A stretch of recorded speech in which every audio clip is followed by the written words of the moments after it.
So, have you ever thought about what would actually happen if you just quit added sugar? Not forever, just for a month. Well, today we're going to break down that 4-week journey and what it does to your body, your energy, even your taste buds. All right, so what is the real story?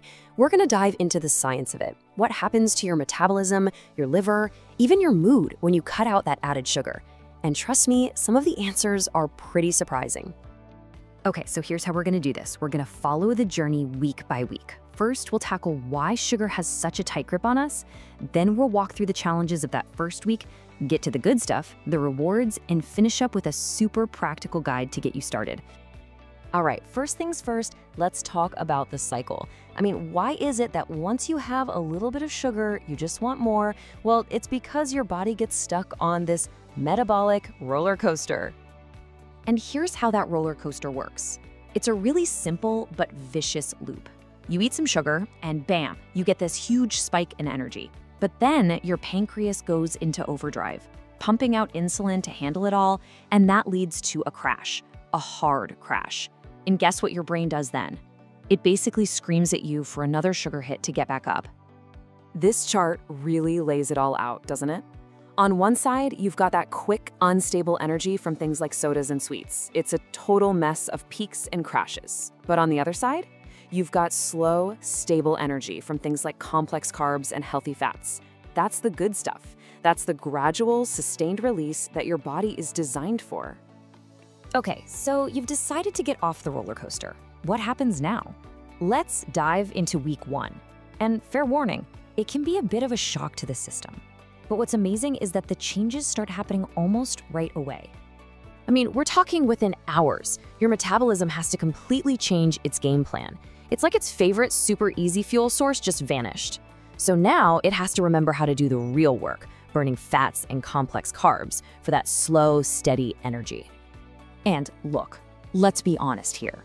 You're probably going to feel this shift. The withdrawal is real. Think about it. Your brain got used to getting these little dopamine hits from sugar. And when you take that away, oh yeah, it's going to protest. You might feel tired, irritable, and those cravings can be, well, they can be intense. But if you can just push through that first week, that's when things start to get really interesting. Your body starts to find its balance again, a new normal. And the benefits, they really start to pop. And here's something that might sound totally backward. You'll actually feel less hungry. Yeah, for real. Without those wild insulin spikes messing things up, your body's hunger signals finally get a chance to stabilize. You are officially off that horrible crash and crave cycle. Just think about it. When you're running on sugar, you're probably looking for a snack every couple of hours, right?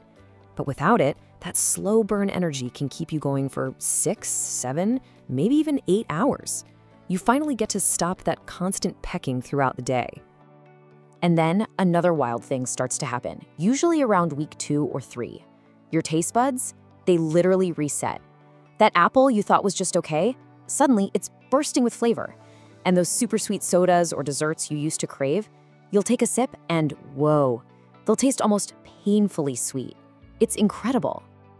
All right, so let's fast forward to the 4-week mark. This is where all those little changes start adding up to some real measurable results, stuff you can actually see and feel. So yeah, this timeline pretty much sums it up. Week 1 is the withdrawal. It's tough. Week 2 is the shift, where things start feeling better. And by week 4, the results are really kicking in and the transformation is happening. So what's actually going on inside your body at this point? Well, your liver, for one, can finally take a breather. Instead of constantly storing fat from sugar, it starts burning the fat it already has. We're talking about that really dangerous visceral fat, the stuff around your organs. It starts to break down. And that doesn't just mean weight loss. It means your arteries are getting healthier too. And check this out. If you actually went and got lab work done, you would see the proof in black and white. Your triglycerides would be down. Your bad LDL cholesterol, down. And your good HDL cholesterol, that would be going up. It's like a report card for your metabolism, and you'd be getting an A+. Okay, so knowing all these amazing benefits is great, but how do you actually do it? Let's finish up with a super simple, practical guide to help you get started. One of the first questions people ask is, what can I use instead? Well, let's get real here. Brown sugar? It's basically the same as white sugar. Raw honey? Yeah, it's got some good stuff in it, but at the end of the day, it's still sugar, so you gotta use it sparingly. And sweeteners? They can be a helpful crutch, but they're not a long-term solution. So what are the keys to success? It really comes down to 3 things. Number 1, just stop buying the sugary stuff. If it's not in your kitchen, you can't eat it. Simple as that. Number 2, maybe don't go cold turkey. Tapering down can make the withdrawal way easier to handle. And number 3, give yourself a boost by moving your body more and cutting back on alcohol. So there you have it, the whole 4-week journey, from the tough start to the amazing finish. You know how it works now, you know what to expect, you've got the tools to take back control.